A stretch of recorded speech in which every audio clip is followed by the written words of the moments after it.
మేము 140 కోట్లు క్లియర్ చేసినాము ఈ ఇయర్లో ఇంకా 104 కోట్లు మార్చి వరకు మేము పే చేసుకోవడానికి అకాడమిక్ ఇయర్ మాకు అవకాశం ఉంది. మేము క్లియర్ చేస్తాం అవి కూడా. Thank you speaker sir. అధ్యక్ష నేను క్లారిటీ అంటే అధ్యక్ష నేను అది పేద విద్యార్థుల గురించి స్పష్టంగా చేయవలసిన అవసరం, ఎందుకంటే విదేశాల్లో ఇరుక్కుపోయినారు కాబట్టి వారి సమస్యకి పరిష్కారం రావాలి కాబట్టి అడుగుతాం అధ్యక్ష. వారు చెప్పినట్టుగా 2023 వరకు డిసెంబర్ 2023 వరకు 7,801 మంది విద్యార్థులకు గాను 1,131.56 కోట్లు ఓవర్సీస్ స్కాలర్షిప్ రూపంలో గత ప్రభుత్వం చెల్లించింది అధ్యక్ష. వారు చెప్పినట్టుగా ఫస్ట్ ఇన్స్టాల్మెంట్ క్లియర్ అయిపోయి పెండింగ్ పెట్టే కాదు అధ్యక్ష, అవి సెకండ్ ఇన్స్టాల్మెంట్, థర్డ్ ఇన్స్టాల్మెంట్స్ అవి. దయచేసి మంత్రి గారు సరిదిద్దుకోవాలని చెప్పి కోరుతా ఉన్నాను అధ్యక్ష.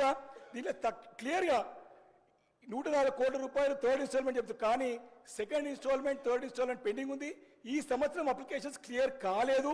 దాని గురించి ఈ సంవత్సరం దరఖాస్తుల గురించి స్పష్టత ఇవ్వాల్సింది కోరుతూ అధ్యక్ష, ఒకటి స్పష్టంగా లేదు రాష్ట్రంలో అర్థమవుతా ఉన్నది అధ్యక్ష.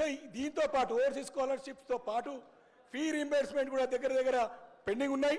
అదేవిధంగా అధ్యక్ష డబ్బులు చెల్లించాలంటే అధ్యక్ష ప్రశ్న అడుగుతున్నా అధ్యక్ష. క్వశ్చన్ అడగండి, డివియేషన్ కాకండి. నేను డివియేషన్ అయితే ఎక్కడ కూడా డివియేషన్ కాదు ఇది సార్. రియంబర్స్మెంట్ క్వశ్చన్ కాదు ఇది, ఫీజు రియంబర్స్మెంట్ క్వశ్చన్ కాదు ఇది.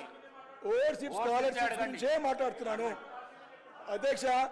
ఈరోజు ఏ బకాయిలు చెల్లించాలన్నా, ఏ బిల్లులు చెల్లించాలన్నా మినిమం 10% లంచం లేని బిల్లులు క్లియర్ చేశారు అధ్యక్ష ప్రభుత్వము.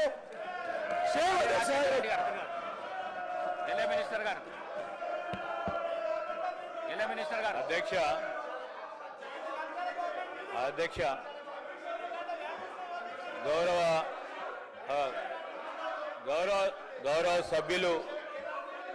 గౌరవ సభ్యులు వివేకానంద గారు సీనియర్ శాసనసభ్యులు అస్పర్షన్ చేసే ముందు, ఎవరిపైన అలిగేషన్ చేసే ముందు, ప్రభుత్వంపై నిందలు మోపే ముందు, వారు ప్రభుత్వంలో ఉన్నప్పుడు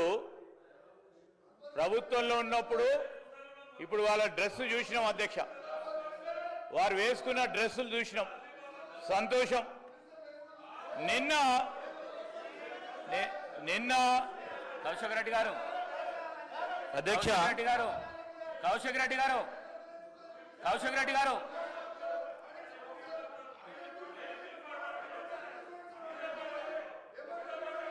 మీరు కూర్చో.